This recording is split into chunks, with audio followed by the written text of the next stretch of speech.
ఈరోజు మనము శ్రీమద్ భాగవతం 4వ స్కందం 24వ అధ్యాయం అందులో మనము శివగీతం లేకపోతే రుద్రగీతం చర్చించుకుంటున్నాము.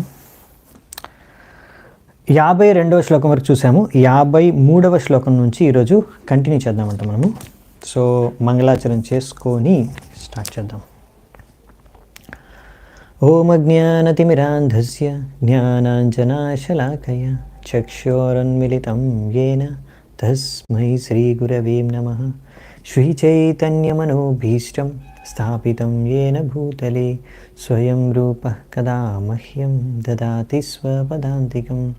వందేహం శ్రీగురూన్ శ్రీయుతాపదకమలం శ్రీగురూన్ వైష్ణవాంశ శ్రీరూపం సాగరజాతం సహగణ రఘునాథాన్వితాం తం సజీవం సాద్వైతం సావధూతం పరిజనసహితం కృష్ణచైతన్యదేవం శ్రీరాధా కృష్ణపాదాన్ సహగణలలితా శ్రీవిశాఖాన్వితాంశ నమా ఓం విష్ణుపాదాయ కృష్ణప్రేష్టాయ భూతలే శ్రీమతే భక్తివేదాంత స్వామినితే నామినే. నమస్తే సారస్వతే దేవే గౌరవాణి ప్రచారిణే నిర్విశేష శూన్యవాది పాశ్చాత్యదేశతారిణే. నమో మహావదన్యాయ కృష్ణ ప్రేమ ప్రదాయతే కృష్ణాయ కృష్ణ చైతన్య నామినే గౌరద్విషే నమః. హే కృష్ణ కరుణా సింధో దీనబంధు జగత్పతే గోపేశ గోపికా కాంత రాధాకాంత నమోస్తుతే. తప్త కాంచన గౌరాంగీ రాధే వృందావనేశ్వరి వృషభానుసుతే దేవి ప్రణమామి హరిప్రియే. నీలాచల నివాసాయ నిత్యాయ పరమాత్మనే బలభద్ర సుభద్రాభ్యాం జగన్నాథాయ తే నమః. వాంఛాకల్పతరుభ్యశ్చ కృపా సింధుభ్య ఏవ చ పతితానాం పావనేభ్యో వైష్ణవేభ్యో నమో నమః. జయ శ్రీకృష్ణ చైతన్య ప్రభు నిత్యానంద శ్రీ అద్వైత గదాధర శ్రీవాసాది గౌరభక్తవృంద. హరే కృష్ణ కృష్ణ కృష్ణ హరే హరే హరే రామ రామ రామ హరే హరే. హరే కృష్ణ. 53వ శ్లోకం మనం చూస్తున్నాము. శివుడు భగవంతుడిని గుణగానం చేస్తూ భగవంతుడు కృష్ణుడికి ఆయన ప్రార్థన అర్పించుకుంటున్నాడు. ఆయన రూపాన్ని వర్ణిస్తున్నాడు. ఆయన రూపాన్ని దర్శించుకోవాలని కోరుకుంటున్నారు. సో ఇంకా ప్రార్థనల్లో ఏం చేస్తారో చూద్దామంట. ఏతద్ రూపం అనుధ్యేయం ఆత్మశుద్ధిం అభీప్సతాం యద్భక్తియోగభ్యదః స్వధర్మం అనుతిష్ఠతాం. హే ప్రభు, ఎవరైనా వాళ్ళ యొక్క జీవితాన్ని శుద్ధపరచుకోవాలనుకుంటే వాళ్ళు తప్పకుండా మీ యొక్క పాదపద్మాలపైన ధ్యానం చేసుకోవాలి. ఏ విధంగా అయితే నేను పైన చెప్పాను, అంటే నిన్న మనం చర్చించుకున్నాం కదా, భగవంతుడిని ఎలా దర్శించుకోవాలి, భగవంతుడి పైన ఎలా ధ్యానం చేసుకోవాలి పాదపద్మాల నుంచి. ఈ విధంగా ఎవరైనా వాళ్ళ బాధ్యతలను బాగా నిర్వహించాలి అంటే, ఇంకా వాళ్ళకు అన్ని రకాల భయాల నుంచి ముక్తులు అవ్వాలనుకుంటే ఈ విధమైన భక్తి యోగ మార్గాన్ని అనుసరించాలి. ఈ విధంగా సో ఇక్కడ అదే చెప్తున్నారన్నమాట. ఇక్కడ వాళ్ళ ఆక్యుపేషనల్ డ్యూటీస్ అంటే వర్ణాశ్రమ ధర్మం, వాళ్ళు బ్రాహ్మణ క్షత్రియ వైశ్య శూద్ర ఎవరైనా కావచ్చు, కానీ అవన్నీ వాళ్ళ కర్తవ్యాలు బాధ్యతలు వాళ్ళు బ్రాహ్మణులుగా శూద్రులుగా వైశ్యులుగా క్షత్రియులుగా వాళ్ళు నిర్వహించాలి. వాళ్ళ వర్ణాశ్రమం ప్రకారం వాళ్ళు బ్రహ్మచారి గృహస్థ వానప్రస్థ ఏదైతే దాని ప్రకారం కావాల్సిన అన్ని బాధ్యతల్ని నిర్వహించుకుంటూ దాంతోపాటు భక్తి చేసుకోవాలి. ఒకవేళ భక్తి చేసుకుంటేనే వాళ్ళకి సరైన సెక్యూరిటీ అనమాట లైఫ్లో. అది రాశారు ప్రభుపాదుల ద్వారా. మీకు నిజంగా సెక్యూరిటీ కావాలంటే ఈ ఓన్లీ కార్యాలు కర్తవ్యాలు చేసినంత మాత్రం రాదు. భక్తి యోగ చేసుకోవడం వల్లనే మీకు భయం అనేది తొలగిపోతుంది. సెక్యూరిటీ అప్పుడే వస్తుంది. సో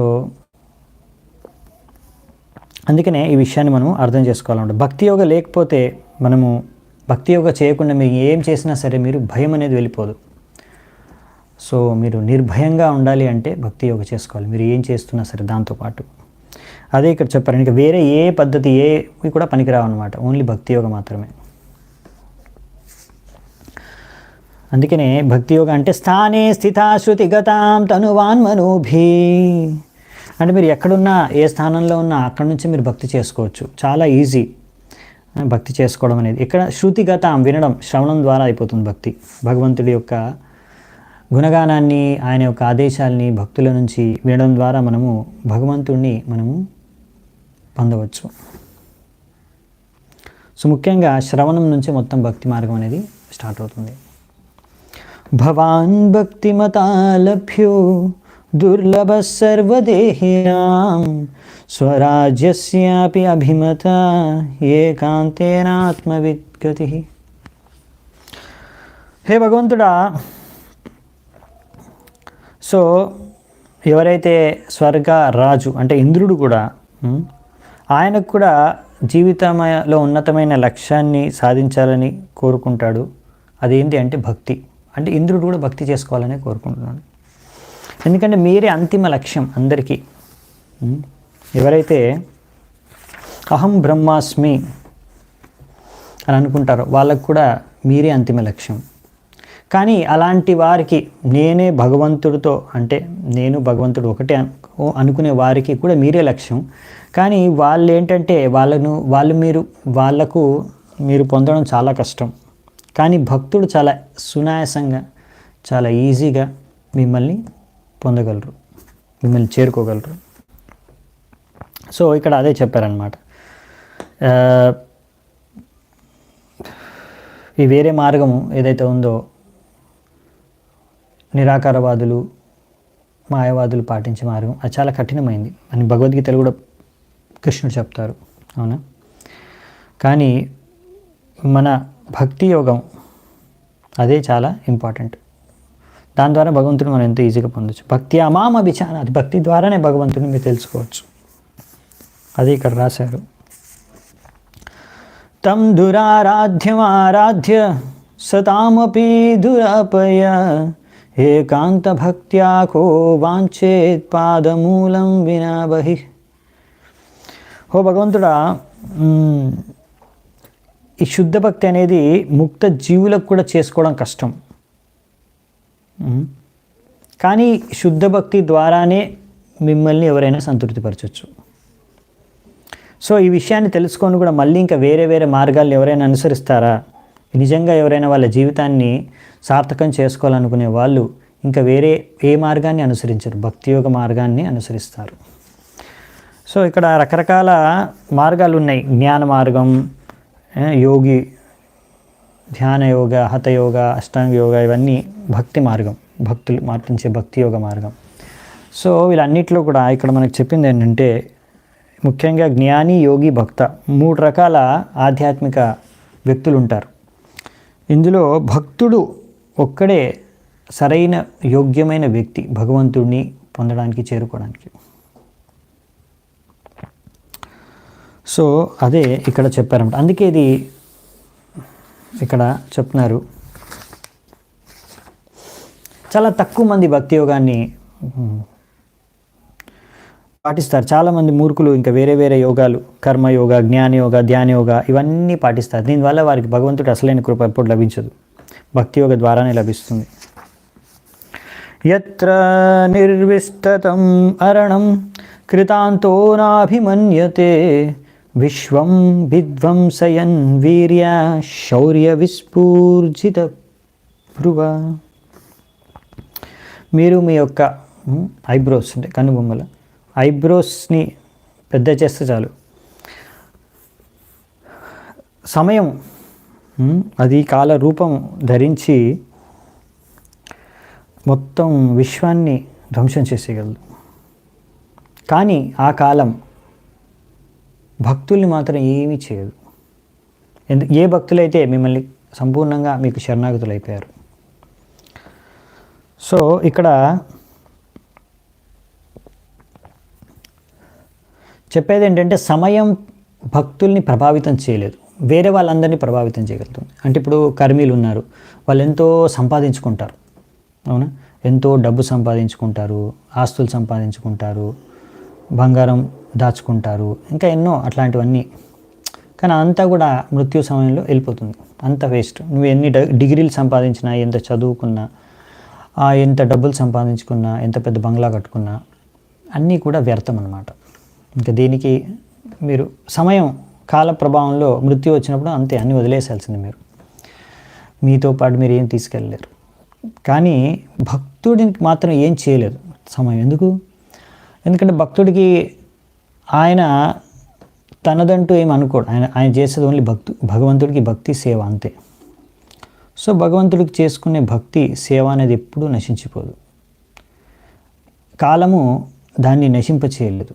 మృత్యు అయిపోయినా సరే భక్తుడు ఆయన సేవ చేసుకుంటూనే ఉంటాడు. వేరే నెక్స్ట్ ఎక్కడికి వెళ్ళినా సరే ఆయన భక్తిలో అది ఆయన చేసుకునే భక్తి ఎప్పుడు నశించిపోదు.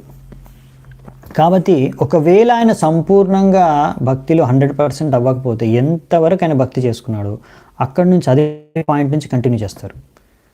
కానీ వేరే కర్మీలు అలా కాదనమాట. ఇప్పుడు అతను ఇక్కడ 10th క్లాస్ వరకు చదువుకున్నాడు అనుకోండి, నెక్స్ట్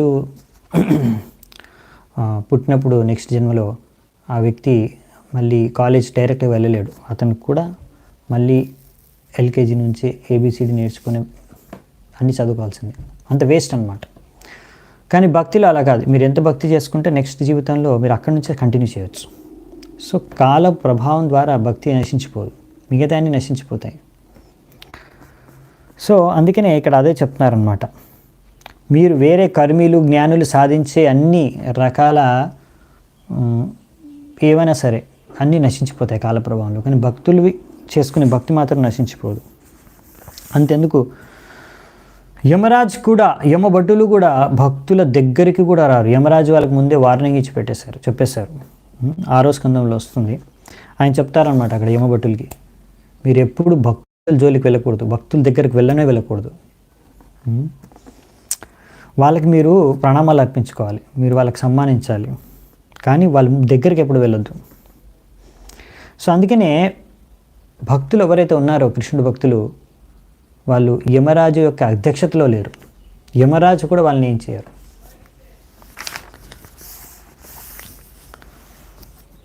క్షణార్థేనాపి తులయే న స్వర్గం నా పునర్భవం భగవత్ సంగి సంగస్య మర్త్యానాం కిం ఉతాశిషః. ఒకవేళ వ్యక్తి ఒక భక్తుడితో సాంగత్యం చేస్తే, ఎవరైనా వ్యక్తి ఒక భక్తుడితో సాంగత్యం లభిస్తే ఒక్క క్షణమైనా సరే ఇంకా మళ్ళీ అతను ఈ కర్మ జ్ఞాన ఇటువంటి వాటి పట్ల ఆకర్షితుడు అవ్వడు. సో అందుకనే అలాంటి భక్తులకి దేవతలు ఇచ్చే వరాలపైన వాళ్ళకి ఏమాత్రం ఆసక్తి లేదు. ఎందుకంటే దేవతలు కూడా జన్మ మృత్యుకి లొంగిపోతారు, వాళ్ళు కూడా ఒకరోజు చనిపోవాల్సిందే. సో వాళ్ళు ఇచ్చే వరాలు వాళ్ళు అంత శాశ్వతం కాదు. సో అందుకనే మనకి శ్రీమద్ భాగవతంలో చెప్పారు, యయాత్మ సుప్రసీదతి. సో యాక్చువల్లీ భక్తుడు ఎందుకంటే భక్తి చేసుకోవడం వల్ల ఎటువంటి సంతృప్తి ఆనందం లభిస్తుందంటే వేరే ఏ మార్గము ద్వారా లభించే అవకాశమే లేదు. ఎందుకంటే భగవంతుడిని యయాత్మ సుప్రసిద్ధతి, మనం భగవంతుడిని భక్తి ద్వారా భక్తియుక్త సేవ ద్వారా సంతృప్తిపరిస్తే మనకు సంతృప్తి లభిస్తుంది. సో ఇదన్నమాట. ఇదంతా ఎలా జరుగుతుందంటే ఒక భక్తుడి యొక్క సాంగత్యం ద్వారా. సో ఒక భక్తుడి యొక్క సాంగత్యం ద్వారా మనం భక్తి చేసుకొని మనకే లాభం, మనమే సంతృష్టి చెందుతాం. ఇలా ఒక శుద్ధ భక్తుడి యొక్క ఆశీర్వాదము సాంగత్యము మనకు దొరకకపోతే మనం ఎప్పుడు కూడా సంతృప్తి చెందలేము. మనం ఎప్పుడు భగవంతుడి యొక్క ఉన్నతమైన దివ్యమైన విషయాన్ని, దివ్యత్వాన్ని మనం ఎప్పుడు అర్థం చేసుకోలేము. అదే ఇక్కడ చెప్పారన్నమాట, భగవంతుడి యొక్క భక్తుడి యొక్క సాంగత్యం మనకు అవసరం.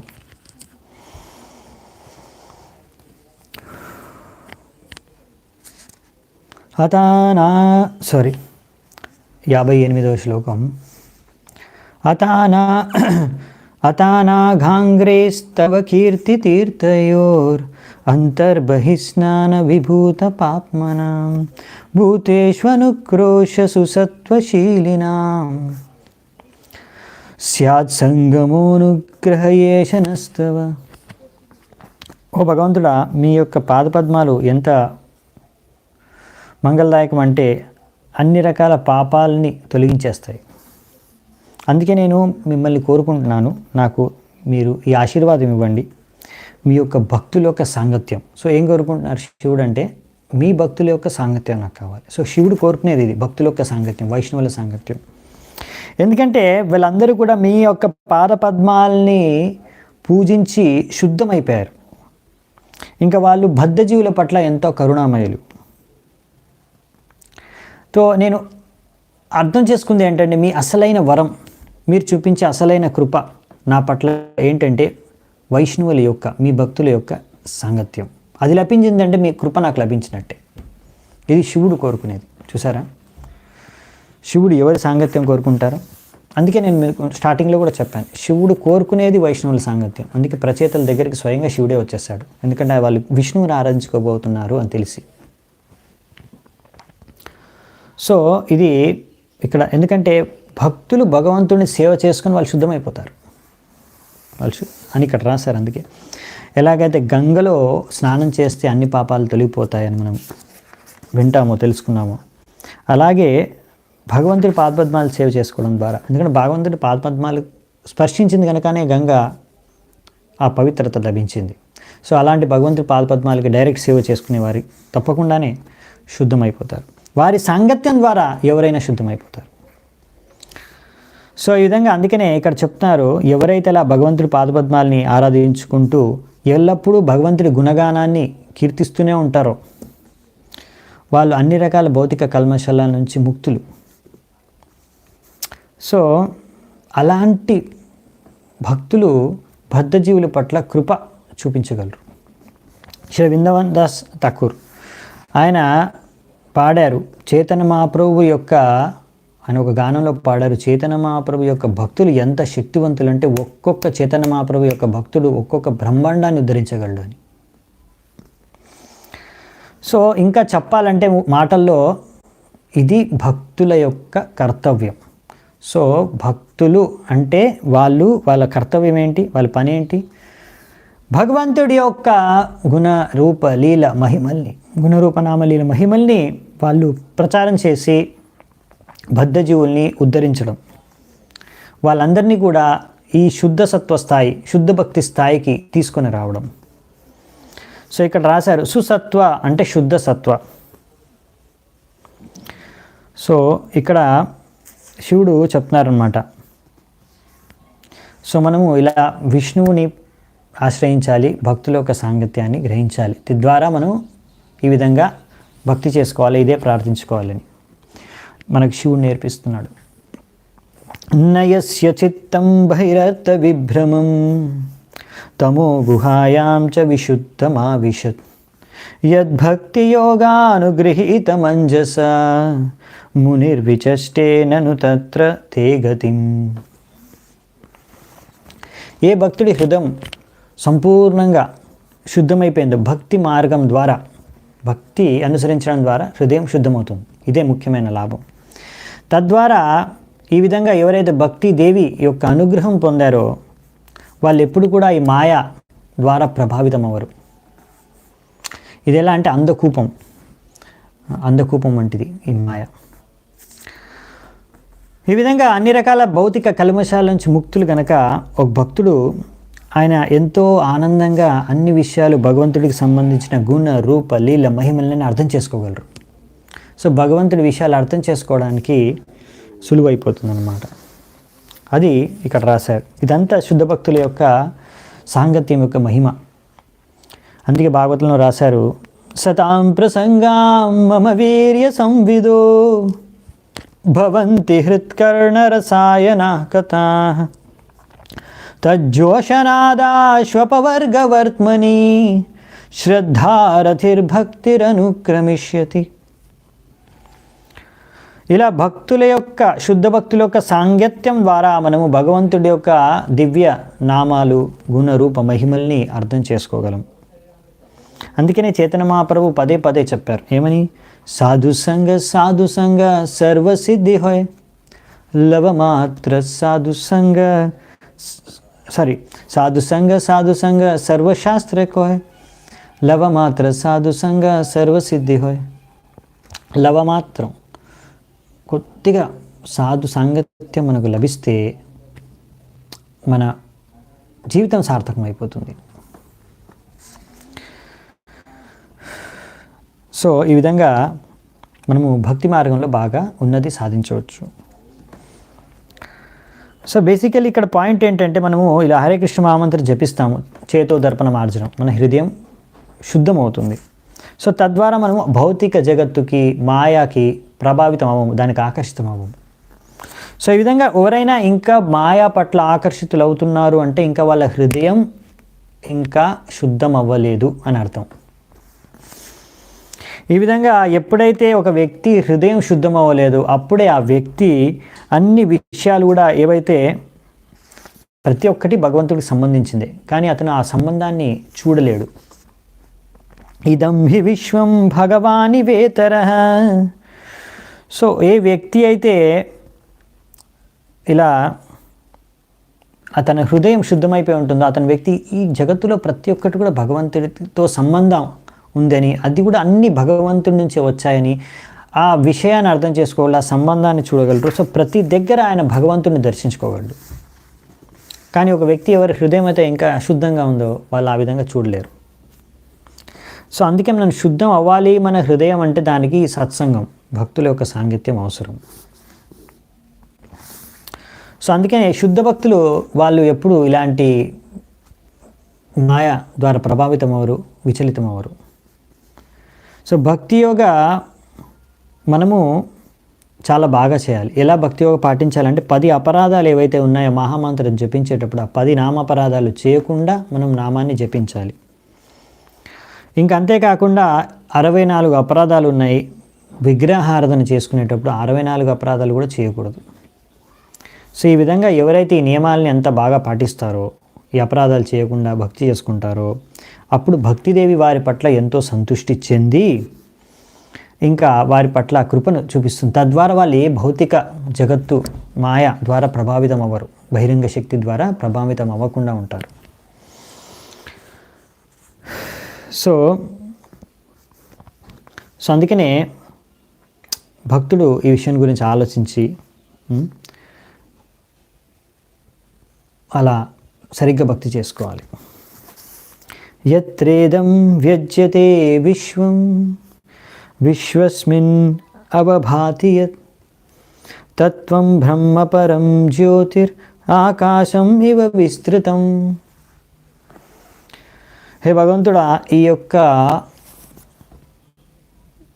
బ్రహ్మన్ నిరాకారం బ్రహ్మ ఏదైతే ఉందో అది మొత్తం వ్యాపించి ఉంది. ఎలాగైతే ఆకాశంలో సూర్యుడు యొక్క కిరణాల ద్వారా వెలుతురు వ్యాపించి ఉంటుందో, సన్షైన్, ఆ విధంగా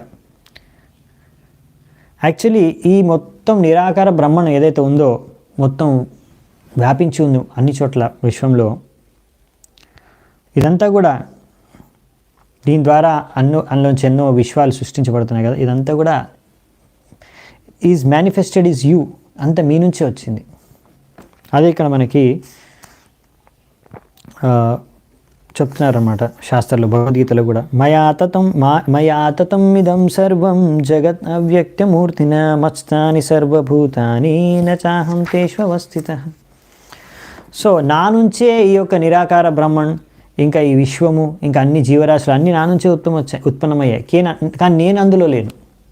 సో ఏంటంటే కొంతమంది చాలామంది ఏంటంటే కొంతమంది నిరాకార వాళ్ళు ఏమనుకుంటారంటే భగవంతుడు మొత్తం ఇప్పుడు ఇలా నిరాకార బ్రహ్మంగా వ్యాపించిపోయారు, అందుకే ఇంకా భగవంతుడు లేరు అని, అందులోనే వ్యాపించిపోయారు. కాదు, అలా కాదు. ఆయన నుంచే ఈ నిరాకార బ్రహ్మన్, ఇది ఆయన నుంచి వచ్చే వెలుతురు ఈ నిరాకార బ్రహ్మన్. అలా సూర్యుడి నుంచి ఎలా అయితే సూర్యుడు వెలుతురు వస్తుందో అలాగే భగవంతుడి శరీరం నుంచి వచ్చే వెలుతురే నిరాకార బ్రహ్మణం, ఈ బ్రహ్మజ్యోతి. సో కానీ ఎలాగైతే సూర్యుడు సపరేట్గా ఉంటాడో సూర్యకిరణాల నుంచి, అలాగే భగవంతుడు కూడా సపరేట్ ఉంటారు. అందుకనే ఇక్కడ మనకి చెప్తున్నారనమాట.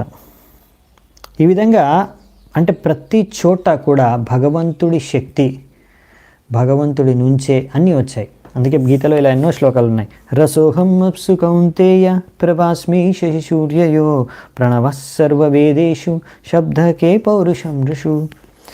ఓ అర్జున, రసోహం అప్సు కౌంతేయ, ఓ కుంతిపుత్ర అర్జున, రసోహం అప్సు అంటే నీటి యొక్క రుచి అది నేనే.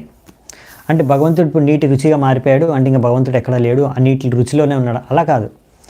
ఆ భగవంతుడి యొక్క శక్తి ద్వారానే ఆ నీటికి ఆ రుచి వచ్చింది. సో మీరు నీరు తాగినప్పుడు అప్పుడు మీరు ఆస్వాదించే రుచి అది కృష్ణుడు. ఆ కృష్ణుడిని అలా మీరు గుర్తు చేసుకోవచ్చు. ఇది కృష్ణుడు ఇచ్చారు, కృష్ణుడి శక్తి ద్వారానే జరిగింది ఇదంతా. కృష్ణుడి నుంచే వచ్చింది రుచి.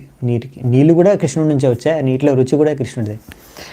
సో అలాగే ఈ సూర్యుడు చంద్రుడి యొక్క కిరణాలు కానీ, వెలుతురు కానీ, ఇంకా ఓం ప్రణవ మంత్రం, ప్రణవ సర్వవేదేషు, ఇవన్నీ కూడా, ఇంకా ఆకాశంలో శబ్దం, ఇంకా ఒక పురుషుడిలో ఉన్న సామర్థ్యం, అన్నీ కూడా నేనే.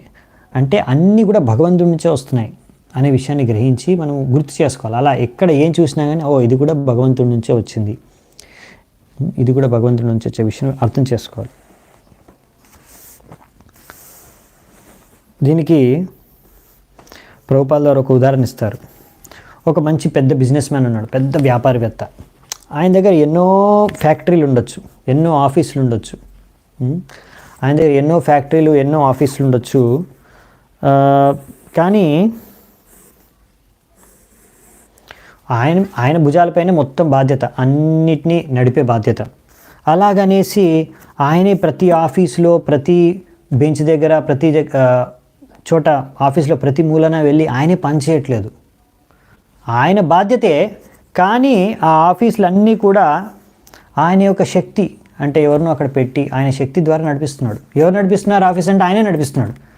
కానీ ఆయన వెళ్ళి పర్సనల్గా నడిపించట్లేదు, ఎవరి ద్వారానో నడిపిస్తున్నాడు. ఆయన శక్తి ద్వారా, ఆయనకు అన్ని శక్తుల ద్వారా, ఆయన రకరకాల శక్తులు అంటే రకరకాల వ్యక్తులు, రకరకాల మాధ్యాల ద్వారా, ఆయన తెలివి ద్వారా ఆయన నడిపిస్తున్నాడు. కానీ దీనికి వెనకాల ఈ మొత్తం ఆఫీసులు, ఈ ఫ్యాక్టరీలు అన్నీ నడుస్తున్నాయంటే దాని వెనకాల తెలివి, బుర్ర ఆ వ్యక్తిదే, వ్యాపారవేత్తదే. అవునా? సో దానికి మొత్తం కారణం ఆయనే నడిపిస్తున్నారని చెప్తాం. అవునా? సో అలాగే భగవంతుడు యొక్క శక్తి, భగవంతుడు యొక్క తెలివి ద్వారానే ఈ మొత్తం జగత్తు అంతా నడుస్తుంది, సృష్టించబడింది. ఆ విషయాన్ని అలా అర్థం చేసుకోవాలి మనం. అది కూడా నేనే అంటే అది భగవంతుడు అని కాదు, భగవంతుడి శక్తి, భగవంతుడి కృప, భగవంతుడి తెలివి ద్వారానే అన్నీ అక్కడ వచ్చాయి, నడుస్తున్నాయని దాని అర్థం. సో యో మాయేదం పురురూపయ సృజ బిభర్తి భూయా క్షపయత్య విక్రియ యద్వేద బుద్ధి సదివాత్మదుస్తయా త్వమాత్మతంత్రం భగవన్ ప్రతిమహి. ఓ భగవంతుడా, మీకు ఎన్నో శక్తులు ఉన్నాయి మీవి. ఇవన్నీ కూడా ఎన్నో రకరకాల రూపాల్లో ఈ శక్తులన్నీ అవతరిస్తున్నాయి. మీరు ఆ శక్తుల ద్వారా ఈ విశ్వాన్ని సృష్టించారు, ఇంకా విశ్వాన్ని పాలిస్తున్నారు. చాలా రోజులు పాలిస్తారు, ఇదేదో శాశ్వతం అన్నట్టుగా. కానీ తర్వాత మీరు దీన్నే ధ్వంసం చేసేస్తారు, సంహరిస్తారు. ఇవన్నీ ఇలాంటి సృష్టి, పాలన, సంహారం ద్వారా ఇవన్నీ జరుగుతున్నా, ఎన్నో రకాల పరివర్తనలు జరుగుతున్నా, మీరు మాత్రం దీని ద్వారా ఏమాత్రం విచలితం అవ్వరు ఈ పరివర్తనల ద్వారా. కానీ సాధారణ జీవాత్మలు, బద్ధజీవులు ఇవన్నీ చూసి, పరివర్తనలను చూసి భయపడిపోతారు, విచలితం అయిపోతారు. అందుకనే వాళ్ళు అర్థం చేసుకోలేరు. ఇది కూడా మీ యొక్క శక్తి ద్వారానే, మీతో సంబంధం ఉన్న అనే విషయాలు వాళ్ళు గమనించలేరు బద్ధజీవులు. కానీ మీరు దీన్ని అంతటి కూడా మీరు అతీతులు, స్వతంత్రులు. ఆ విషయాన్ని నేను అర్థం చేసుకోగలను అని ఇక్కడ చూడు చెప్తున్నాను అన్నమాట.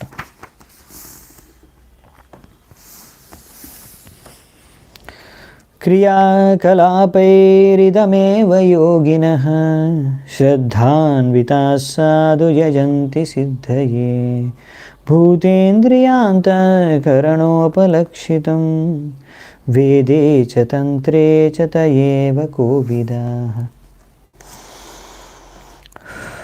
సో మీ యొక్క ఈ విశ్వరూపంలో పంచమహాభూతాలు, ఇంద్రియాలు, మనస్సు, బుద్ధి, అహంకారం ఇవన్నీ కూడా భౌతికమే, ఇవన్నీ ఉన్నాయి. ఇంకా పరమాత్మ మీ యొక్క అవతారం, ఆయన అన్నీ నిర్దేశిస్తున్నారు, ఆయన డైరెక్షన్లోనే జరుగుతున్నాయి. సో యోగిలు ఎవరైతే భక్తులు కాదో, అంటే కర్మయోగి, జ్ఞానయోగి, వాళ్ళందరూ కూడా మిమ్మల్ని ఆరాధించుకుంటారు వారి యొక్క కార్యాల ద్వారా, వాళ్ళ యొక్క స్థితి నుంచి. సో వేదాల్లో, శాస్త్రాల్లో ఇవన్నీ చెప్పారు. అందరూ అన్ని విధాలుగా ఏ విధాలుగా పూజించుకున్నదో అసలు పూజించేది మిమ్మల్ని అని. సో ఇది వేదాల యొక్క సారం. సో రకరకాల వ్యక్తులు రకరకాలుగా పూజించుకుంటూ ఉంటారు, రకరకాల విషయాల గురించి రకరకాల పద్ధతులను అనుసరిస్తుంటారు, రకరకాల లక్ష్యాలు సాధించుకోవడానికి. కానీ మనకు భాగవతం చెప్పేది ఏంటంటే అకామ సర్వకామోవా మోక్షకామా ఉదారది తీవ్రేణ భక్తి యోగేన యజేత పురుషం పరం. సో మీకు ఏం కావాలనుకున్నా సరే, ఏం కామవాసన లేకున్నా, ఎన్నో ఇచ్చల కోరికలు ఉన్నా, మోక్షం కావాలనుకున్నా, ఏం కావాలనుకున్నా అన్నిటికీ కూడా భక్తి చేసుకోండి అని ఇక్కడ చెప్తున్నారు భగవంతుడికి. సో నెక్స్ట్ శ్లోకం 63. త్వమేకాద్యః పురుషः సుప్తశక్తిస్ తయా రజస్సత్వతమో విభిద్యతే మహానహం కం మరుదగ్నివార్ధరా సుర ఋషయో భూతగణా ఇదం యతః. మళ్ళీ ఇక్కడ అదే చెప్తున్నారు భగవంతుడు, మీరే అన్నిటికీ కారణం, అందరి సృష్టికి కారణం. ఈ సృష్టి జడజగత్తు, ఈ భౌతిక ప్రపంచం సృష్టి అయ్యే కన్నా ముందు మీ యొక్క శక్తి అంతా కూడా డార్మెంట్ స్టేట్లో ఉండేది. దాని తర్వాత అంటే ఆ టైంలో అది యాక్టివ్ లేదు, కానీ తర్వాత మీరు మీ శక్తి ద్వారా దాన్ని యాక్టివ్ చేశారు. తర్వాత ఈ 3 గుణాలు అంటే సత్వగుణం, రజోగుణం, తమోగుణం ఇవన్నీ కూడా కార్యాలు స్టార్ట్ చేశాయి. దాని తర్వాత మీ ఈ యొక్క శక్తి మహత్తత్వం మొత్తం ఇదంతా, ఇందులో మిగతావన్నీ కూడా పంచమహాభూతాలు, ఇంకా దేవతలు, రకరకాల జీవరాశులు, వ్యక్తులందరూ కూడా సృష్టించబడ్డారు. ఈ విధంగా భౌతిక జగత్తు సృష్టించబడింది. సో ఈ విధంగా భౌతిక జగత్తు ఎలా సృష్టించింది అనేది మనం 2-3 స్కందాలు బాగా విస్తృతంగా మనం చర్చించుకున్నాము. అందుకే మళ్ళీ ఇక్కడ మనం చర్చించుకోము, ముందుకెళ్దామంట. సృష్టం స్వశక్త్యేదమను ప్రవిష్ట చతుర్విధం పురం ఆత్మాంశకేన అతోభిదుస్తం పురుషం సంతమంతర్ భుంక్తే ఋషికైర్మధుసారగ్రమ్య. ఓ భగవంతుడా, మీరు ఈ విధంగా మీ యొక్క శక్తుల్ని ద్వారా అన్ని సృష్టించిన తర్వాత మీరే అన్నిట్లో ప్రవేశించారు, మీ సృష్టిలోకి మీరు ప్రవేశించారు. ఈ విధంగా ప్రతి ఒక్క హృదయాల్లో ప్రవేశించారు, నివసిస్తున్నారు. అందుకనే మీకు ప్రతి ఒక్క జీవాత్మ గురించి తెలుసు, వాళ్ళు ఎలా భోగిస్తున్నారు వాళ్ళ ఇంద్రియాల ద్వారా అన్నీ మీకు తెలుసు. సో ఈ యొక్క భౌతిక ప్రపంచంలో భోగించి ఆనందాన్ని అనుభవించే ఆనందం, సుఖం ఎటువంటిదంటే, తేనెటీగలు తేనెను ఎలా భోగించి, ఏదైతే తేనెటీగలు తేనె ఏదైతే ఆల్రెడీ కలెక్ట్ చేసేసారో తేనె పుట్టలో ఉంటుందో అక్కడ తేనెను ఎలా ఎంజాయ్ చేస్తాయో తేనెటీగలు, అలాగే ఈ భౌతిక ప్రపంచంలో జీవరాశులు భోగించడానికి ప్రయత్నిస్తున్నారు. అదే వాళ్ళకు కలిగే సుఖం, అటువంటి సుఖమే. సో ఇక్కడ ఒక ఉదాహరణ ఇచ్చారు. ఎందుకు ఆ ఉదాహరణ ఇచ్చారని చూద్దామంట. సో ఇక్కడ బేసికల్ అంటే భగవంతుడు ఎన్నో రకాల జీవరాశుల్ని సృష్టిస్తారు. సో ఎన్నో రకాల జీవరాశుల్ని భగవంతుడు 4 రకాలు మొత్తం. అంటే కొన్ని జీవరాశులు జరాయుజ అంటే డైరెక్ట్ సంతానం ద్వారా, ఇప్పుడు మనుషులు సంతానం జన్మనిస్తారు కదా పిల్లల్ని, సో డైరెక్ట్ అది. ఇంకొకటి ఇప్పుడు పక్షులు గుడ్డు పెడతాయి కదా, అండజ. సో గుడ్డు నుంచి ఉత్పన్నమవుతాయి ప్రాణులు. ఇంకొకటి స్వేదజ అంటే చెమట నుంచి కూడా కొన్ని ప్రాణులు పుట్టుకొస్తాయి అందులోంచి కూడా. ఇంకొకటి ఉద్బిజ్జ అంటే బీజాల నుంచి అంటే వృక్షాలు వస్తాయి కదా, చెట్లు పెరుగుతాయి. ఈ విధంగా రకరకాల జీవరాశులు మొత్తం ఈ 4 విధాలుగా జన్మిస్తాయి. ఓకే, కానీ ప్రతి ఒక్క జీవరాశి యొక్క హృదయంలో భగవంతుడు పరమాత్మ రూపంలో నివసిస్తాడు. సర్వస్య చాహం హృది సన్నివిష్టో మత్త స్మృతిర్జ్ఞానమపోహనం. ఇక్కడ తేనెటీగల ఉదాహరణ ఎందుకు ఇచ్చారంటే ఇది ఒక మంచి ఉదాహరణ అన్నమాట. ఇప్పుడు తేనెటీగలే కాదు, ప్రతి ఒక్కరూ ఈ భౌతిక ప్రపంచంలో సుఖాన్ని భోగించడానికి అంటే భోగిస్తూ సుఖాన్ని అనుభవించడానికి అనిపించే సుఖం ఎటువంటిదంటే ఒక ఉదాహరణ ఇచ్చారు. అందరిది అంటే తేనెటీగలు ఎందుకు ఇచ్చారంటే మామూలుగా తేనెటీగలు ఆ తేనె పుట్టలో వారు ఆ తేనెని తినాలి అని తినేసి భోగించాలనుకుంటే ఆ సమయంలో అవి తేనె తినేటప్పుడు వేరే పక్కనున్న తేనెటీగలు వాటి కుడుతూ ఉంటాయి అన్నమాట. సో ఆ పక్కనున్న చుట్టుపక్కల ఉన్న తేనెటీగలు కుడుతూ ఉంటాయి, వాళ్ళని బైట్ చేస్తూ ఉంటాయి. అలా వాటి బైట్స్ అంటే తేనె కుట్టు తీసుకుంటూనే వాళ్ళు తేనెను తింటూ ఉండాలన్నమాట. సో అటువంటిది అంటే ఒక సైడ్ నుంచి సుఖం, ఇంకో సైడ్ నుంచి దుఃఖం కూడా. సో ఆ విధంగా బాధపడుతూ ఒక విధంగా ఆ కష్టంలోనే సుఖాన్ని అనుభవించాలన్నమాట. సో యాక్చువల్లీ వాళ్ళు ఏంటంటే అంటే చెప్పేది ఏంటంటే భౌతిక ప్రపంచంలో సుఖం ఫ్రీగా దొరకదు. ఇంకోటి ఏంటంటే ఆ సుఖంలో కంపల్సరీ ఎంతో అంత దుఃఖం ఉంటుంది. సుఖంతో పాటు దుఃఖం కూడా వస్తుంది, ఓన్లీ సుఖం దొరకదు, కంపల్సరీ దుఃఖం ఉండాల్సిందే. సో ఇక్కడ ఈ మనిషి యొక్క సమాజం కూడా ఇటువంటిదే. ఎందుకంటే ప్రతి ఒక్కరు కూడా తేనెను ఎలాగైతే తేనెటీగలు సంగ్రహిస్తాయో కలెక్ట్ చేసుకుంటాయి, అలాగే మనుషులు కూడా చాలా డబ్బులు, వసతులు, సువిధలు భోగించడానికి వస్తువులు అన్నీ కలెక్ట్ చేసుకుంటున్నారు. రకరకాలవన్నీ పెద్ద పెద్ద రాజ్యాలని సృష్టించుకుంటున్నారు, పెద్ద పెద్ద బంగ్లా సృష్టించుకుంటున్నారు, ఎన్నో రకాల తినే వస్తువులు అన్నీ తెచ్చుకుంటారు భోగించడానికి. కానీ ఇప్పుడు వాళ్ళు దేశాలనుకోండి, ఇంకో దేశం వాళ్ళు ఇంకో దేశం పైన ఆక్రమణ చేస్తారు. మీరు ఇంట్లో వాళ్ళు అనుకోండి, ఇంకో వ్యక్తులు వేరే వ్యక్తులు ఈర్ష్యపడతారు, దొంగిలించుకోవాలని చూస్తారు మీ ఆస్తిని. లేకపోతే వేరే వ్యక్తులు మిమ్మల్ని ఏదైనా హాని చూస్తారు. మీ యొక్క సంపదని మీరు ఏదైతే సేకరించారో దాన్ని ఎలాగైనా సరే ధ్వంసం చేయడానికి హరించుకోవడానికి ప్రయత్నిస్తారు. సో అందుకనే ఎప్పటికి కూడా ఇవన్నీ సహిస్తూనే భోగించాలన్నమాట వ్యక్తి. సో అంటే ఇంకా ఒక బిల్డింగ్ కట్టాలంటే చాలా పరిశ్రమ ఉంటుంది, ఎంతో కష్టపడాల్సి వస్తుంది, అంటే ఎంతో దుఃఖాన్ని అనుభవించాలి, ఎంతో కష్టాన్ని అనుభవించిన తర్వాతే మీకు ఆ బిల్డింగ్ దొరుకుతుంది, తర్వాత కాసేపు సుఖం ఉంటుంది కొంచెం అంతే. సో పాయింట్ ఏంటంటే ఇక్కడ మీరు సుఖం అనుభవించాలంటే ముందు ఎంతో కష్టపడాలి, లేకపోతే మీకు సుఖం వచ్చినా కానీ దాన్ని తర్వాత ఎంతో కష్టం ఉంటుంది, దాంతో పాటు కూడా ఉండొచ్చు. సో మీకు కష్టము దుఃఖం లేనిది సుఖం దొరకదనమాట ఈ యొక్క భౌతిక ప్రపంచంలో. సయేష లోకానతి చందవేగో వికర్షసి త్వం ఖలు కాలయానః భూతాని భూతైరనుమేయతత్వో గణావలిర్వాయురివా విషయః. ఓ భగవంతుడా, మీ యొక్క ఆధిపత్యాన్ని, మీరే అన్నిటికీ అధిపతి, మీ యొక్క ఆధిపత్యాన్ని డైరెక్ట్గా అనుభవించలేము. కానీ ఆ విషయాన్ని మీరు చూడట్లేదు, డైరెక్ట్గా మీ ఆధిపత్యాన్ని మేము గమనించలేకపోతాం. కానీ మీరు చేసే కార్యాల ద్వారా, కాల ప్రభావంలో మీరు చేసే సృష్టి, పాలన, ధ్వంసం అన్నిటి ద్వారా ఈ కాలం ఎంత శక్తివంతమైందంటే కాల ప్రభావంలో అన్నీ ధ్వంసం అయిపోతాయి, నాశనం అయిపోతాయి. ఎలాగైతే ఒక జీవిని, ఒక పశువుని ఇంకో పశువు తినేస్తుందో అలాగే కాలము అన్నిటినీ తినేస్తుంది. ఎలాగైతే గాలి మేఘాలని తరిమేస్తుందో ఆకాశంలో. అంటే పాయింట్ ఏంటంటే మీకు గాలి కనిపించదు, కానీ గాలి కనిపించకూడదు, కానీ మేఘాలన్నీ ఒక సైడ్ నుంచి ఇంకో సైడ్కి వెళ్ళిపోతున్నాయి, ఆకాశంలో ఒక చోట నుంచి ఇంకో చోట వెళ్ళిపోతున్నాయి. సో ఎవరు తరిమేస్తున్నారు? మీకు డైరెక్ట్గా కనిపించకపోవచ్చు, కానీ ఇది గాలి చేస్తుంది. గాలిని మీరు చూడలేరు, కానీ గాలి చేస్తున్న పని. అలాగే భగవంతుడు మీరు చూడలేకపోతున్నారు, కానీ భగవంతుడు కాలరూపంలో వచ్చి అన్ని పనులు చేసేస్తున్నారు, అన్నిటిని ధ్వంసం చేసేస్తున్నారు. ఈ విషయాన్ని మనం అర్థం చేసుకోలేకపోతున్నాం. భగవంతుడి యొక్క ఆధిపత్యాన్ని మనం డైరెక్ట్గా గమనించలేం, కానీ ఈ కార్యాల ద్వారా మనం గమనించవచ్చు.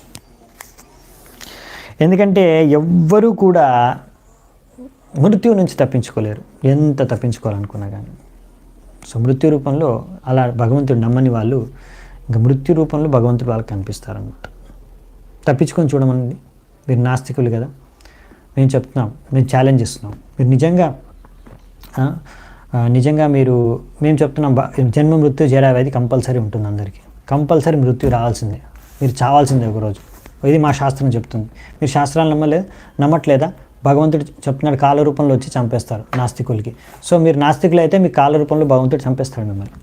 మీరు అప్పుడు స్వీకరించాలి. మీరు నిజంగా అంత గొప్ప వాళ్ళు అయితే మరి కాలాన్ని జయించి చూపించండి, సమయాన్ని జయించి చూపించండి, మృత్యువుని జయించి చూపించండి. చేత కాదనమాట, పెద్ద పెద్ద మాటలు మాట్లాడడం వస్తుందన్నమాట. భగవంతుడు లేడు, ఇదంతా భగవంతుడు అని ఇదంతా అబద్ధం అని. సో అయితే సరే, అలాంటి వాళ్ళకి భగవంతుడు మృత్యు రూపంలోనే, అంటే కాల రూపంలోనే కనిపిస్తాడు అనమాట. కానీ భక్తులకు అలా ఉండదన్నమాట. భక్తులకి కాలం ఏం చేయలేదు. అదేంటి, భక్తులు కూడా చనిపోతారు కదా? భక్తులు చనిపోతారు. కానీ భక్తులు చనిపోయిన తర్వాత కూడా వాళ్ళకి ఏమీ లాస్ లేదు. ఎందుకంటే వాళ్ళు ఇక్కడైనా భక్తి చేసుకుంటారు, చనిపోయిన తర్వాత భగవద్ధామానికి వెళ్ళి అక్కడ కూడా భక్తి చేసుకుంటారు. వాళ్ళ దగ్గర ఉన్నది ఓన్లీ ఒకటే సంపద, భక్తి. అది కాలము నశింపచేయలేదు. కానీ వేరే వాళ్ళందరి దగ్గర ఎన్నో రకాల సంపదలు ఉన్నాయి, అవన్నీ నశించిపోతాయి. వాళ్ళ శరీరం కూడా వాళ్ళు మా శరీరమే అని జీవిస్తున్నారు కదా, శరీరం నశించిపోతుంది. తర్వాత మళ్ళీ భౌతిక ప్రపంచానికి రావాలి, వాళ్ళకి ముక్తి లభించదు. ఇంకా వాళ్ళు చేసుకునే కర్మాల ప్రకారం ఎన్నో అనుభవించాల్సి వస్తుంది, దుఃఖాలని, కష్టాలని. సో అందుకనే లాస్ అనేది ఓన్లీ అభక్తుడికి, నాస్తికులకి. భక్తులకి సమయం ఏం చేయలేదు అన్నమాట కాలం. ప్రమత్తముచ్చేరితి కృత్య చింతయా ప్రవృద్ధలోభం విషయేషు లాలసం త్వం అప్రమత్త సహసా విపద్యసే క్షుల్లే లిహానో హిరివాకుమంతకః. సో ఇక్కడ ఏం చెప్తున్నారంటే మనకి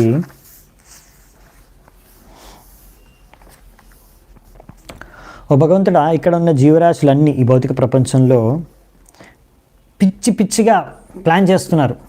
ఎన్నో సాధించాలి, ఎన్నో చేయాలి, ఎన్నో పొందాలి అని. ఏవో పొందాలి, ఏవో సాధించాలి, ఏవో లక్ష్యాలు, భౌతిక లక్ష్యాలని సాధించుకుంటూ, భౌతిక వస్తువుల్ని సేకరించుకుంటూ ఎంతో బిజీ అన్నమాట. ఆ ఇచ్చలు పూర్తి చేసుకోవడానికి ఎంతో బిజీ. ఎందుకంటే ఇదంతా వాళ్ళకి ఉన్న లోభం కారణంగా. విషయేషు లాలసం అంటే విషయ వస్తువుల్ని భోగించాలనే కోరిక. ఆ కోరిక కారణంగా ఎంతో పరిశ్రమ చేస్తున్నారు. సో ఈ విధంగా భౌతికంగా భోగించాలనే లోభం ప్రతి బద్ధజీవిలో ఉంది ఇక్కడ. కానీ మీరు చాలా అప్రమత్తంగా ఉంటారు ఇలాంటి వాళ్ళ పట్ల. సమయం వచ్చినప్పుడు పాము కాటు ద్వారా, అంటే పాము కాటేసి ఎలా చనిపోతారో, సమయం కాల సర్పం రూపంలో మీరు వాళ్ళని సరైన సమయంలో కాటేస్తారు, మొత్తం ఫినిష్. ఎలాగైతే ఒక పాము ఒక ఎలుకని మింగేస్తుందో చంపేసి, అలాగే మీరు ఎంతో ఈజీగా కాల రూపంలో వాళ్ళని అందరినీ మింగేస్తారు, చంపేస్తారు, ఫినిష్. వాళ్ళు ఎంతో కష్టపడి పెద్ద సామ్రాజ్యాల్ని, పెద్ద సంపదల్ని సంపాదించుకున్నారు, అంతా ఫినిష్. కాలం అయిపోగానే అంతా ఫినిష్. ఏముంటుంది వాళ్ళతో పాటు?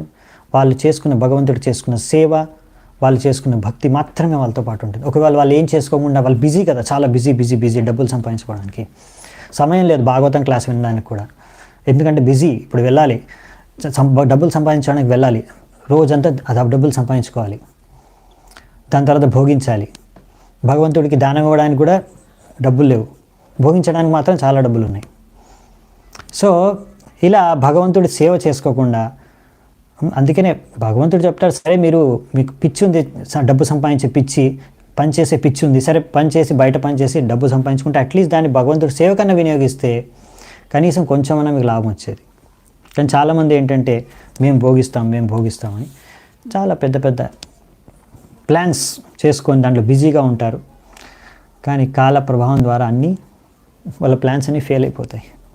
మీరు ఎంత పెద్ద బిల్డింగ్లు కట్టుకున్నా కానీ శాశ్వతంగా మీరు ఉండలేరు.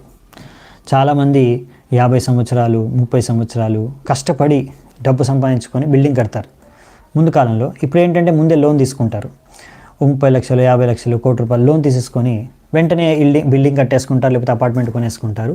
జీవితాంతం ఈఎంఐ మంత్లీ ఇన్స్టాల్మెంట్ కట్టుకుంటూ దానికోసం కష్టపడాలి. ఇంకా నువ్వు కష్టపడలేదంటే వాడు ఇల్లు తీసేసుకుంటాడు లోన్ తీర్చకపోతే. సో అదే అనమాట. ఇంకా జీవితాంతం అరే మాకు లోన్లు ఉన్నాయి, కట్టుకోవాలి, చాలా కట్టే ఉన్నాయి డబ్బులు, అంతవరకు ఇవన్నీ భక్తి మేము చేసుకోలేము. ఎందుకు మీకు అన్ని కట్టే ఉన్నాయి? మీకు ఆ భౌతిక కోరికలు తీర్చుకోలే ఇచ్చ మీరే చేసుకునేవన్నీ. సో భగవంతుడు కుక్క, పిల్లి, ఏనుగు కూడా అందరికీ తిండి పెడుతున్నారు. వాళ్ళు ఏం చదువుకోలేదు, వాళ్ళేమీ కష్టపడట్లేదు ఆ విధంగా మనుషులు కష్టపడ్డట్టు తిండి కోసం. కానీ మనుషులు ఎన్నో కోరికలు ఉన్నాయి మనుషులకి. ప్రాబ్లం ఏంటంటే ఎన్నో కోరికలు, భౌతిక కోరికలు, అవి తీర్చుకోవడానికి మనుషులకి సమయం సరిపోవట్లేదు అనమాట. అందుకనే భక్తి చేసుకోవడానికి సమయం లేదు. చాలా సమయం ఉంది, 24 గంటల సమయం. మీరు కావాలనుకుంటే 24 గంటలు మీ దగ్గర సమయం ఉంటుంది. భక్తి చేసుకోవాలని కోరిక ఉండాలి అంతే, ఇంకా వేరే అవసరం లేదు. మిగతావన్నీ అడ్జస్ట్ అయిపోతాయి. భగవంతుడు తలుచుకుంటే ఏదైనా జరిగిపోతుంది. మీకు 10 నెలల్లో జరిగే పని 10 నిమిషాల్లో అయిపోవచ్చు. సో ఏమైనా అయిపోవచ్చు, భగవంతుడు తలుచుకుంటే ఏదైనా అయిపోతుంది. కానీ మీరు కోరుకోవాల్సింది ఏంటంటే నేను భక్తి చేసుకోవాలనుకుంటున్నాను అనేసి భక్తి చేసుకోవడానికి వేరే కొన్ని త్యాగం చేయాల్సి వస్తుంది. మీ భౌతిక కోరికల్ని త్యాగం చేయాలి. కొంచెం భగవంతుడిని సంతృప్తి పరచాలనే ఒకే కోరిక పెట్టుకొని మనం భక్తి చేసుకోవాలి. అప్పుడు అన్నీ అడ్జస్ట్ అయిపోతాయి. భగవంతుడు అన్నీ అడ్జస్ట్ చేస్తారు. అది ఎలా అవుతుంది మీరు మీ తెలివితేటలతో ఎప్పుడు అర్థం చేసుకోలేరు. కానీ దానికోసం నమ్మకం, శ్రద్ధ పెట్టాలి భగవంతుడి పైన, భగవంతుడు సామర్థ్యం పైన. నేనే సామర్థ్యం, నాకే సామర్థ్యం ఉంది, నేనే చేసుకుంటాను, చేసుకో, భగవంతుడేం వద్దండు, చేసుకో. సో అందుకనే జనాలందరూ కూడా దుఃఖంలో, కష్టంలో మునిగి ఎందుకున్నారంటే భౌతిక ప్రపంచంలో వాళ్ళు అనుకుంటున్నారు మా కష్టపడి మేము సంపాదించుకొని మేము అన్ని కష్టాలు తీసుకోగలుగుతామని. కానీ అది ఎప్పుడు జరగదు. సో భగవంతుడు భక్తి చేసుకోవడం ద్వారానే అసలైన ఆనందం, సంతృప్తి చెందేది. ఈ విషయాన్ని మనం అర్థం చేసుకోవాలి. మనం భోక్త కాదు, భగవంతుడు భోక్త అని. అందుకే ఇక్కడ తాత్పర్యం రాశారు కదా. కానీ జనాలు ఏమనుకుంటున్నారంటే ప్రకృతే క్రియమానాని గుణైకర్మాని సర్వశః అహంకార విమూఢాత్మ కర్తాహం ఇది మన్యతే. జనాలు అనుకునేది ఏంటంటే నేనే కర్త. కానీ మూర్ఖులు ఈ 3 గుణాల యొక్క ప్రభావం ద్వారా వ్యక్తులు పనిచేస్తున్నారు. దానికి ప్రభావం, ఆ ప్రభావంలో పనిచేసి వీళ్ళు అనుకుంటారు నేనే అన్ని చేస్తున్నాను. యాక్చువల్లీ 3 గుణాలు మీ ద్వారా చేయిస్తున్నాయండి. ఎందుకంటే మీరు కోరుకున్నారు అలా, నాకు ఇది కావాలి, అది కావాలి భౌతికంగా. సరే మరి పని చేయి. కావాలి అంటే మరి పని చేయాల్సిందే, శ్రమించు. సో అందుకే ఎన్ని భౌతిక కోరికలు ఉంటే అంత పని చేయాల్సి వస్తుంది. ఇంకా మీకు టైం ఉండదు భగవంతుడిని సేవ చేసుకోవడానికి, భక్తి చేసుకోవడానికి. సో అందుకని మనము ఎప్పుడైనా సరే మన బాధ్యతల్ని, కర్తవ్యాల్ని నిర్వహించుకోవాలి. కానీ అతిగా లోభానికి గురై పని చేయకూడదు. అహంకారం, ఇది అహంకారం అంటే విమూఢాత్మ, ఇలాంటి మూఢాత్మ, మూర్ఖులు అని చెప్తున్నారు ఇక్కడ. నేనే అంతా చేస్తున్నాను అనుకునే వాళ్ళు మూర్ఖులు, అంత భగవంతుడు చేస్తున్నాడు. ఆ విషయాన్ని మీరు ఎప్పుడు అర్థం చేసుకోలేదు. ఎందుకంటే మీరు కష్టపడుతున్నారు కదా. మీరు కష్టపడ్డ తర్వాత మీకు ఫలితం వస్తుంది. భౌతికంగా కష్టపడ్డారు, తర్వాత ఫలితం వస్తుంది అనుకోండి. మీరు ఏమనుకుంటారు నేను కష్టపడ్డాను కాబట్టి నేను సంపాదించాను, నా కష్టం నేను సంపాదించాను, నేను భోగిస్తాను. అదే మూర్ఖత్వం. అది ఎంత భగవంతుడు ఇచ్చాడనే విషయం మీరు ఎప్పుడు అర్థం చేసుకోలేరు. మీరు భగవంతుడు భక్తి చేసుకున్నాడు, భగవంతుడు అంతా మిమ్మల్ని మెయింటైన్ చేసేసారు అనుకోండి. అప్పుడు ఎలా ఉంటుంది? మొత్తం భగవంతుడే చేశాడు, నేను ఓన్లీ భగవంతుడు సేవ చేసుకున్నాను అంతే, భగవంతుడు నన్ను మెయింటైన్ చేస్తున్నాడు. అప్పుడు మీకు భగవంతుడి పైన శ్రద్ధ పెరుగుతుంది. అందుకనే కొంచెం సమయం మీ జీవితంలో భగవంతుడి సేవకు వినియోగించండి. మీకు అసలు అర్థమవుతుంది. లేకపోతే అసలు ఎప్పటికీ మీరు అర్థం చేసుకోలేరు భక్తి అంటే ఏంటనేది. ఇది ప్రాక్టికల్. సో మీరే ఎప్పుడు బయట కష్టపడేసి డబ్బులు సంపాదించుకొని నేను ఎంత కష్టపడుతున్నాను, ఎంత సంపాదించిన, అది మూర్ఖత్వంలోనే జీవించేస్తారు జీవితాంతం. కానీ అది కూడా భగవంతుడే ఇస్తున్నాడు మీకు. ఆ విషయాన్ని మీరు ఎప్పుడు గ్రహించలేరు. భగవంతుడే అందరినీ పోషిస్తున్నారు, పాలిస్తున్నారు అనే విషయాన్ని మీరు ఎప్పుడు గ్రహించగలరంటే మీరు అంతా భగవంతుడు సేవ చేసుకోండి, భగవంతుడు మిమ్మల్ని చూసుకుంటారు. అప్పుడు మీకు అర్థమవుతున్నారే భగవంతుడు అందరినీ చూసుకుంటాను, నేనేం చేయట్లేదు, ఓన్లీ భగవంతుడు సేవ చేస్తున్నాను అంతే. ఆయన భగవంతుడు నన్ను చూసుకుంటున్నారే. మొత్తం విశ్వంలో ఉన్న ఎన్నో ప్రాణుల్ని, చెట్లు, ఎంతోమంది పశువులు, పక్షులు అందరినీ భగవంతుడు పోషిస్తున్నాడు. మిమ్మల్ని పోషించడం ఆయనకు భారమా ఏంటి? అంతా ఇచ్చేది భగవంతుడే.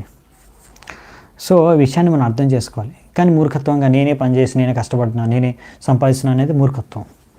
నేనే చేస్తున్నాను అనుకునేది మూర్ఖత్వం. యాక్చువల్లీ 3 గుణాలు ఇలా ఎవరైతే కోరికలు ఉంటాయో ఇది సాధించాలి, అది పొందాలి అని, అది రజోగుణం వాళ్ళని ప్రభావితం చేస్తుంది కష్టపడడానికి. ఇలా రజోగుణంలో ఉండే వాళ్ళు అనుకుంటారు నేనే అని అంతా. సో అదనమాట. కానీ మనం అర్థం చేసుకోవాల్సింది అంటే, ఎందుకంటే మనం అర్థం చేసుకోవాల్సిన విషయం ఏంటంటే, భోక్తారాం యజ్ఞ తపసాం సర్వలోక మహేశ్వరం సుహృదం సర్వభూతానాం జ్ఞాత్వా మాం శాంతిం రచ్చతి. సో ఈ విషయాన్ని అర్థం చేసుకోవాలి. భోక్తారాం, భగవంతుడు భోక్త, నేను కాదు, భగవంతుడే భోక్త. మనము భగవంతుడికి సేవను అందించినప్పుడు మనకు అసలైన ఆనందం అనేది లభిస్తుంది. మనమే భోగించినప్పుడు మనకు అసలు ఆనందం యాక్చువల్లీ లభించదు. మనకు లభించే ఆనందం అంతా తాత్కాలికం, ఇంకా భ్రమ, ఒక విధంగా ఒక మానసిక భ్రమ అంతే, మెంటల్ కాంకాక్షన్, ఇల్యూజన్, మాయ అంతే. ఆ సుఖం మాయాసుఖం, అది ఇంద్రియాలను భోగించడం ద్వారా వచ్చే సుఖం. కస్త్వత్పదాబ్జం విజహాతి పండితో యస్తే విమాన వ్యయమాన కేతన విశంకయాస్మద్గురురర్చతి స్మయత్ వినోపపత్తిం మనవశ్చతుర్దశ. ఓ భగవంతుడా, ఏ తెలివైన వ్యక్తి అయితే ఉన్నాడో, ఒకవేళ ఆ వ్యక్తి మిమ్మల్ని పూజించలేదంటే అతని జీవితం వ్యర్థం. మిమ్మల్ని ఆరాధించుకోలేదంటే, ఎంత పెద్ద పండితుడైనా సరే అతను మిమ్మల్ని ఆరాధించుకోలేదంటే అతని జీవితం వ్యర్థం. సో అందుకనే ఒక తెలివైన వ్యక్తికి ఈ విషయం తెలుసు, మిమ్మల్ని ఆరాధించుకోకపోతే జీవితం వ్యర్థమైపోతుందని. ఇది తెలుసుకున్న తర్వాత అతను మీ యొక్క పాదపద్మాలని ఎలా త్యాగం చేయగలడు? ఇప్పుడు శివుడు చెప్తున్నాడు, నా తండ్రి నా గురువు అయిన బ్రహ్మదేవుడు కూడా నిస్సంకోచంకంగా మిమ్మల్ని ఆరాధించుకున్నారు. దాని తర్వాత 14 మనువులు కూడా ఆయన అడుగుజాలల్లో పాటిస్తూ మిమ్మల్ని ఆరాధించుకున్నారు. సో అలాంటిది ఏ తెలివైనవాడైనా సరే ఈ విషయాన్ని గ్రహించి మిమ్మల్ని ఆరాధించుకుంటారు. కానీ మిమ్మల్ని ఆరాధించుకోకపోతే జీవితమే వ్యర్థం. అందుకనే ఇక్కడ శ్రీల రూపగోస్వామి పాదు మన ఆచార్యులు చెప్తున్నారు, ఎవరైనా ఒక వ్యక్తి చాలా అడ్వాన్స్ అయితే భక్తిలో, అతను అర్థం చేసుకుంటాడు అనమాట, హీ షుడ్ బి పర్సీవరెంట్, నిరంతరంగా ఓన్లీ భక్తి చేసుకుంటాడు, రిజర్వ్ అయ్యి వేరే కాకుండా ఓన్లీ భక్తి మాత్రమే చేసుకుంటూ ఉంటాడు. ఇంకా అవ్యర్థ కాలత్వం, ఆయన ఎప్పుడు కాలాన్ని వృధా చేయడు, అంత కాలమంతా భగవంతుడి కోసం వినియోగిస్తాడు. ఇంకా అన్ని రకాల భౌతిక ఆకర్షణల నుంచి ఆయన ముక్తుడు, విరక్తి, ఆయనకు విరక్తి భౌతిక ఆకర్షణల పట్ల. ఇంకా ఆ వ్యక్తి ఎప్పుడు కూడా మానశూన్యత, అంటే వేరే వారి నుంచి మానాన్ని, సమ్మానాన్ని ఆశించరు. సో ఇటువంటి ఇంకా ఆ వ్యక్తి ఎప్పుడు కూడా ఆశాబంధ, ఎప్పుడు ఆశాబంధ అంటే ఎప్పుడు ఆయన ఆశ ఏంటంటే కృష్ణుడు నా పైన కృప చూపిస్తాడు అనే నమ్మకం. ఇంకా ఎప్పుడు కూడా ఆయనకి సముత్కంఠ, అంటే ఎప్పుడు కూడా భగవంతుడికి సేవ చేసుకోవాలనే కోరికతో నిండి ఉంటాడు ఆ వ్యక్తి. అంటే ఒక ఉన్నతమైన భక్తుడి యొక్క లక్షణాలు ఇక్కడ చెప్తున్నారు.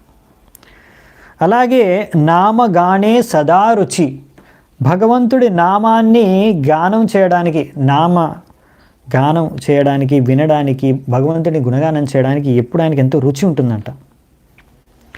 ఇంకా అంతేకాకుండా ఆసక్తిస్తద్గుణాఖ్యానే, భగవంతుడి లీలల్ని వర్ణించడానికి ఎంతో ఆసక్తి ఉంటుందంట ఆ వ్యక్తికి. ఇంకా ప్రీతిస్తద్ వసతి స్థలే, భగవంతుడు నివసించి లీలలు చేసిన స్థలాల పట్ల ఆయనకి ఎంతో ఆకర్షణ, అక్కడికి వెళ్ళి దర్శించుకొని, ఇంకా లీలా స్థలాల పట్ల ఆయనకి ఎంతో ఆకర్షణ. ఇది ఒక ఉన్నతమైన భక్తుడి యొక్క లక్షణాలు. సో మీకు అర్థం చేసుకోవాలనుకుంటే ఉన్నతమైన భక్తుడిని ఎలా గుర్తించడం అంటే ఇవన్నీ అనమాట. ఆ వ్యక్తి ఎల్లప్పుడూ నిరంతరంగా భక్తి చేసుకుంటూనే ఉంటాడు, కాలాన్ని ఎప్పుడు వృధం చేయడు, భౌతిక విషయాల పట్ల ఆసక్తి లేదు, సమ్మానాన్ని ఆశించరు, ఇంకా ఎప్పుడు భగవంతుడు నా పైన కృప చూపిస్తాడనే ఆశతో ఉంటారు, భగవంతుడికి ఎప్పుడు భగవంతుడికి సేవ చేసుకోవాలనే కోరికతో ఎప్పుడు సిద్ధంగా ఉంటారు, ఇంకా భగవంతుడి గుణ రూప నామ మహిమల్ని వినడం కీర్తించడంలో నిమగ్నమై ఉంటారు, ఆసక్తితో ఉంటారు, ఇంకా భగవంతుడి లీలాస్థలి పట్ల కూడా వాళ్ళకి ఎంతో ఆసక్తి. సో ఇలా మనము అర్థం చేసుకోవచ్చు. సో ఇంకొక లాస్ట్ ఈరోజు ఒక శ్లోకం చూద్దామంటే 68, దీంతో ముగిద్దాం ఈరోజు. అతత్వం అసీనో బ్రహ్మన్ పరమాత్మన్ విపశ్చితాం విశ్వం రుద్ర భయధ్వస్తం అకుతశ్చిత్ భయాగతి. ఓ భగవంతుడా, అసలైన పండితులు అందరూ కూడా, తెలిసిన వాళ్ళందరూ కూడా మీరే ఆ పరబ్రహ్మం పరమాత్ముడు అనే విషయాన్ని గ్రహించారు, తెలుసుకున్నారు, తెలుసు వాళ్ళకి. మొత్తం విశ్వం అంతా రుద్రుడిని చూసి భయపడుతుంది, ఎందుకంటే ఆయన మొత్తం విశ్వాన్ని ధ్వంసం చేసి సంహరిస్తారని. కానీ ఈ భక్తులు ఎప్పుడు దీని ద్వారా భయపడరు, అంటే రుద్రుడి కూడా భయపడరు. For the learn reward you are fearless destination, ఎందుకంటే మీరే, వాళ్ళు నిర్భయంగా ఉంటారు, ఎందుకంటే మీరే వాళ్ళ లక్ష్యం కనుక. సో ఇక్కడ రుద్రుడు అంటే శివుడు స్వయంగా చెప్తున్నాడు, ఇలా శివుడు సంహరిస్తాడు కదా, రుద్రుడు సంహరిస్తాడు కదా, దానికి అందరూ భయపడతారు.